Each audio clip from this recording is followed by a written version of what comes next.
Ce lavage au feu, on l'appelle Klesha Nashana Kriya, ce qui veut dire un acte qui va enlever les impuretés qui s'accumulent autour de vous. Il y a une certaine façon de faire. Il y a quelques générations, les gens savaient exactement comment faire. Nous avons soulagé les gens de diverses maladies chroniques simplement avec ce lavage au feu.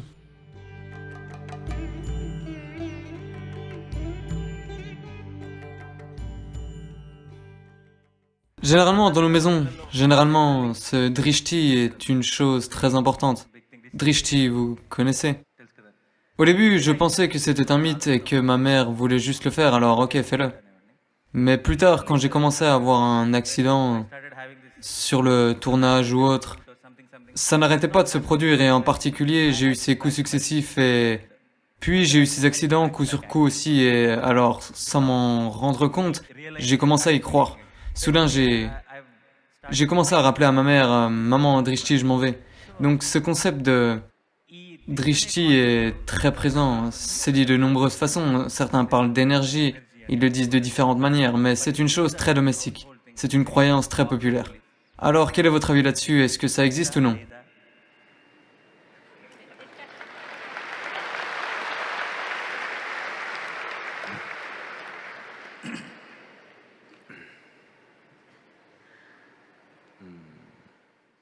Tous les jours, vous prenez un bain? Non, je demande parce qu'à Chennai, ils prennent un bain une fois tous les 3 jours. Vous n'en êtes pas encore arrivé là, pas encore à Hussain Sagar.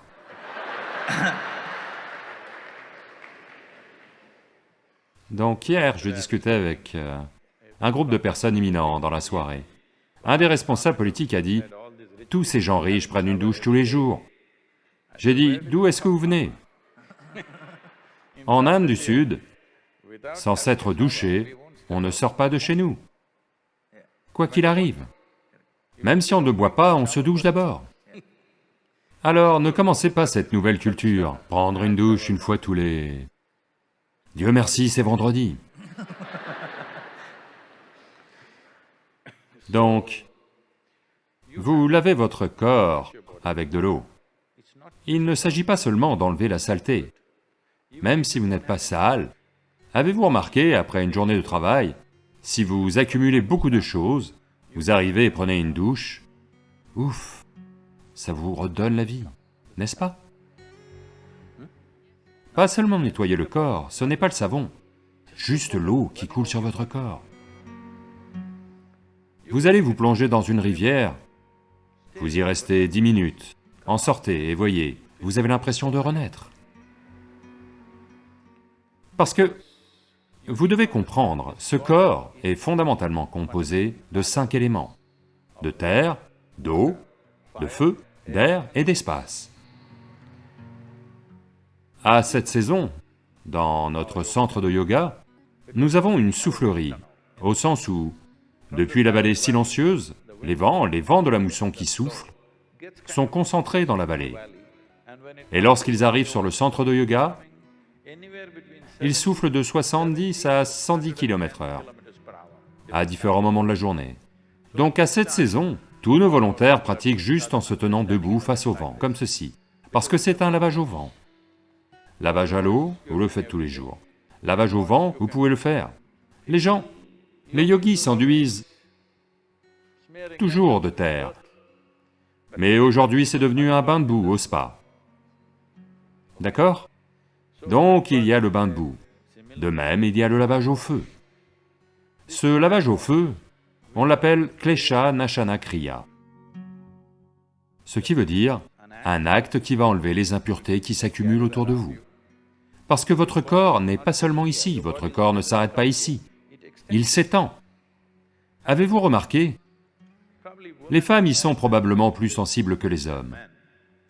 Vous n'avez pas besoin d'être touché par quelqu'un. Si quelqu'un s'approche d'un peu trop près, ce n'est pas un problème psychologique, c'est un problème différent. Il y a des aspects psychologiques et émotionnels, mais en laissant ça de côté, si quelqu'un s'approche de trop près, juste là-dedans, il y a une sensation, vous savez, que vous voulez un peu de distance.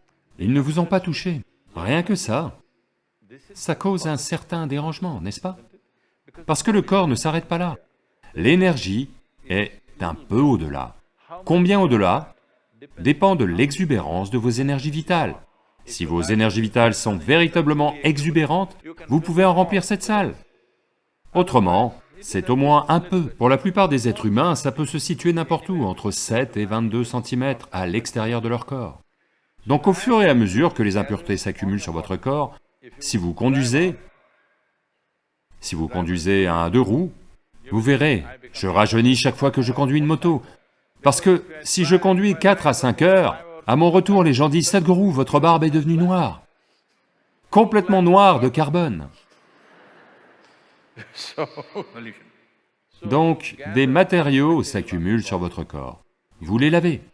De même, vous accumulez d'autres types de matériaux sur votre système énergétique. Vous pouvez les laver à l'eau.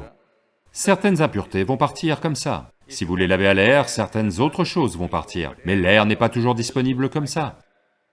Vous pouvez même constater ceci. Mais ces jours-ci, ces ventilateurs vont à une certaine vitesse. Mais si vous réglez les ventilateurs à la bonne vitesse, si simplement vous restez assis sous le ventilateur un certain temps, vous verrez, quelque chose en vous s'élève. Avez-vous remarqué cela? Un petit lavage à l'air. De même, il y a un lavage au feu, que vous appelez drishti. Est-ce que ça a forcément lieu à cause du regard des autres ou non? C'est une question discutable. Mais l'impact de la vie autour de vous, sur votre système énergétique, ça a lieu à coup sûr. Si vous avez un processus spirituel en vous, c'est-à-dire que vous faites un kriya ou des processus de méditation, alors vous n'avez pas besoin de tout cela. Parce que vous savez comment vous laver de l'intérieur. Si vous n'avez pas cela, ces choses deviennent pertinentes. Je dois vous dire ceci, il y a une certaine façon de faire.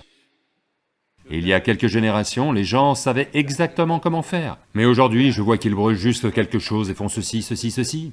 Si vous venez au centre de yoga, nous faisons ce Klesha Nashana Kriya de manière scientifique, comme il doit être fait. Nous avons soulagé des gens de diverses maladies chroniques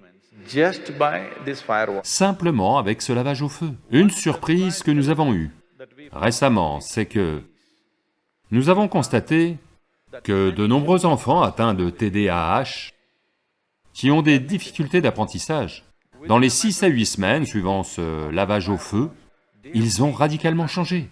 Ça, on ne s'y attendait pas du tout. Donc, votre mère, consciemment ou inconsciemment, en vous lavant au feu, vous a peut-être donné une certaine capacité d'apprentissage. Je m'incline devant elle. Elle vous a lavé au feu.